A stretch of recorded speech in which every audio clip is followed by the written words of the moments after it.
কেমন আছেন আমার প্রিয় শ্রোতা বন্ধুরা? আমি আজকে আবার চলে এসেছি সুকুমার রায়ের সেই মজার গল্প নিয়ে। আমার আজকের গল্প নন্দলালের মন্দ কপাল। শুনতে থাকুন। নন্দলালের ভারী রাগ। অঙ্কের পরীক্ষায় মাস্টার তাহাকে গোল্লা দিয়াছেন। সে যে খুব ভালো লিখিয়াছিল তাহা নয়, কিন্তু তা বলিয়া একেবারে গোল্লা দেওয়া কি উচিত ছিল?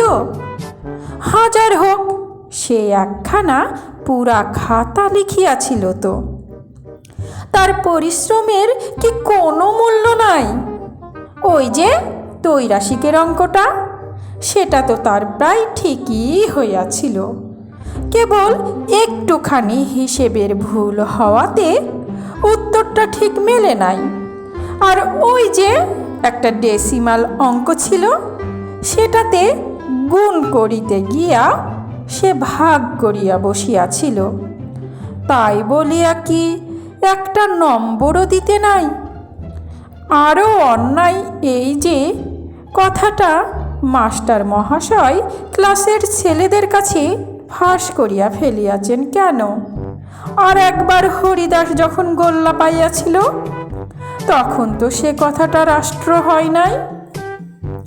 সে যে ইতিহাসে 100-র মধ্যে 25 পাইয়াছে, সেটা বুঝি কিছু নয়? খালি অঙ্ক ভালো পারে নাই বলিয়াই তাহাকে লজ্জিত হইতে হইবে কেন? সব বিষয়ে যে সকলকে ভালো পারিতে হইবে, তাহারই বা অর্থ কি? স্বয়ং নেপোলিয়ন যে ছেলেবেলায় ব্যাকরণে একেবারে আনাড়ি ছিলেন, সে বেলা কি? তাহার এই যুক্তিতে ছেলেরা দমিল না, এবং মাস্টারদের কাছে এই তর্কটা তোলাতে তাহারাও যে যুক্তিটাকে খুব চমৎকার ভাবিলেন, এমন তো বোধ হইল না। তখন নন্দলাল বলিল, তাহার কপালই মন্দ, ও নাকি বরাবর তাহা দেখিয়া আসিতেছে। সেই তো যেবার ছুটির আগে তাহাদের পাড়ায় হাম দেখা দিয়াছিল, তখন বাড়ি শুদ্ধ সকলেই হামে ভুগিয়া দিব্যি মজা করিয়া স্কুল কামাই করিল। কেবল বেচারা নন্দলালকেই নিয়ম মতো প্রতিদিন স্কুলে হাজিরা দিতে হইয়াছিল। তারপরে যেমন ছুটি আরম্ভ হইল, অমনি তাহাকে জ্বরে আর হামে ধরিল। ছুটির অর্ধেকটাই মাটি। সেই যেবার সে মামার বাড়ি গিয়াছিল, সেবার তাহার মামাতো ভাইয়েরা কেহ বাড়ি ছিল না। ছিলেন কোথাকার এক বদমেজাজি মেশো। তিনি উঠিতে বসিতে কেবল ধমক আর শাসন ছাড়া আর কিছু জানিতেন না। তাহার উপর সেবার এমন বৃষ্টি হইয়াছিল, একদিনও ভালো করিয়া খেলা জমিল না, কোথাও বেড়ানো গেল না। সেই জন্য পরের বছর যখন আর সকলে মামার বাড়ি গেল, তখন সে কিছুতেই যাইতে চাহিল না। পরে শুনিল সেবার নাকি সেখানে চমৎকার মেলা বসিয়াছিল। কোনো রাজার দলের সঙ্গে 25টি হাতি আসিয়াছিল, আর বাজি যা পোড়ানো হইয়াছিল সে একেবারে আশ্চর্য রকম।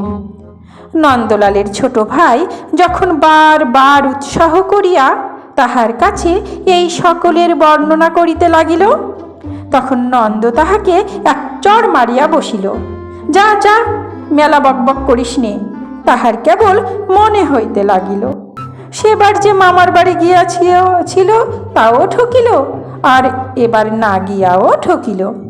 তাহার মতো কপাল মন্দ আর কেহ নাই। স্কুলেও ঠিক তাই, সে অঙ্ক পারে না, অথচ অঙ্কের জন্য 2-1টা প্রাইজ আছে। এদিকে ভূগোল ইতিহাস তাহার কণ্ঠস্থ, কিন্তু ওই 2টার একটাতেও প্রাইজ নাই। অবশ্য সংস্কৃতিতেও সে নেহাত কাঁচা নয়। ধাতু, প্রত্যয়, বিভক্তি সব চটপট মুখস্থ করিয়া ফেলে। চেষ্টা করিলে কি পড়ার বই আর অর্থ পুস্তকটাকে সড়গড় করিতে পারে না।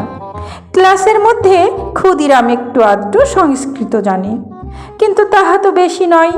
নন্দলাল ইচ্ছা করিলে কি তাহাকে হারাইতে পারে না। নন্দ জেদ করিয়া স্থির করিল একবার ক্ষুদিরামকে দেখে নেবে।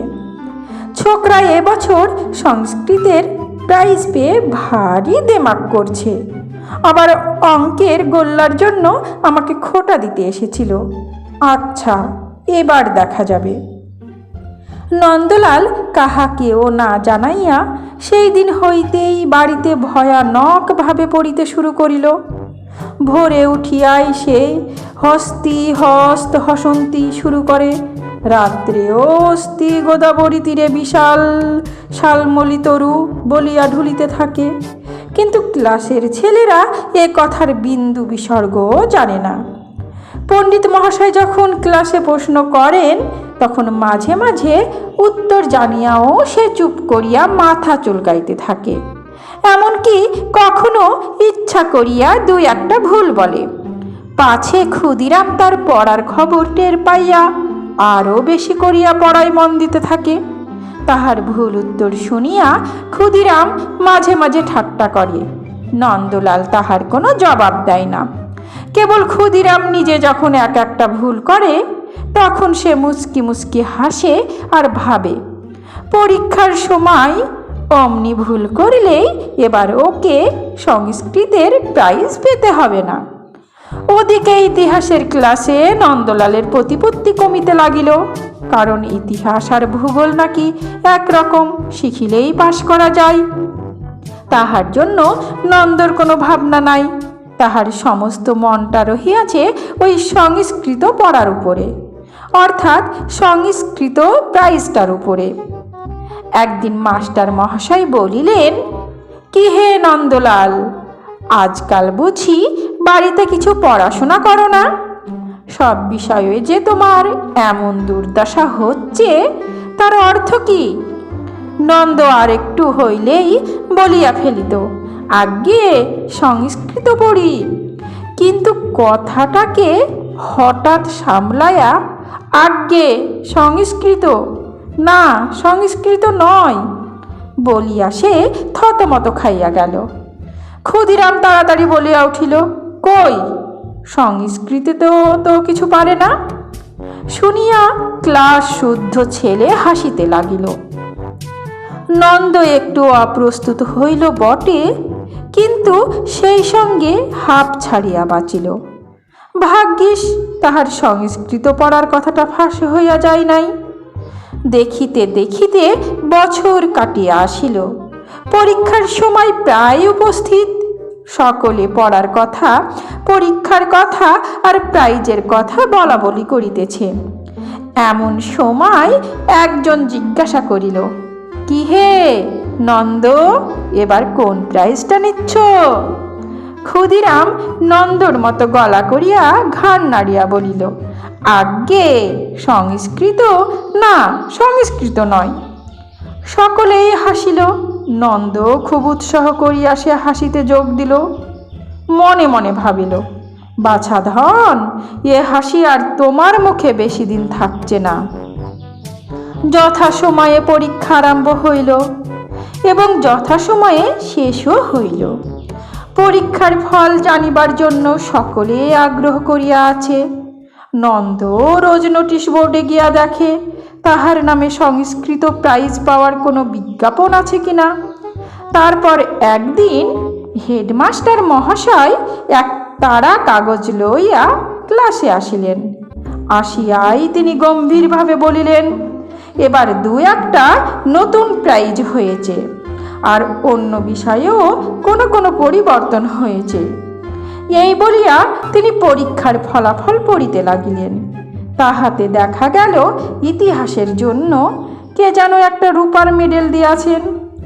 ক্ষুদিরাম ইতিহাসে প্রথম হইয়াছে, সেই ওই মেডেলটা লইবে। সংস্কৃতে নন্দ প্রথম, ক্ষুদিরাম দ্বিতীয়, কিন্তু এবার সংস্কৃতে কোনো প্রাইজ নাই। হাই হাই, নন্দর অবস্থা তখন শোচনীয়। তাহার ইচ্ছা হইতেছিল সে ছুটিয়া গিয়া ক্ষুদিরামকে কয়েকটা ঘুষি লাগাইয়া দেয়। কে জানিত এবার ইতিহাসের জন্য প্রাইজ থাকিবে, আর সংস্কৃতের জন্য থাকিবে না। ইতিহাসের মেডেলটা তো সে অনায়াসেই পাইতে পারিত, কিন্তু তাহার মনের কষ্ট কেহ বুঝিল না।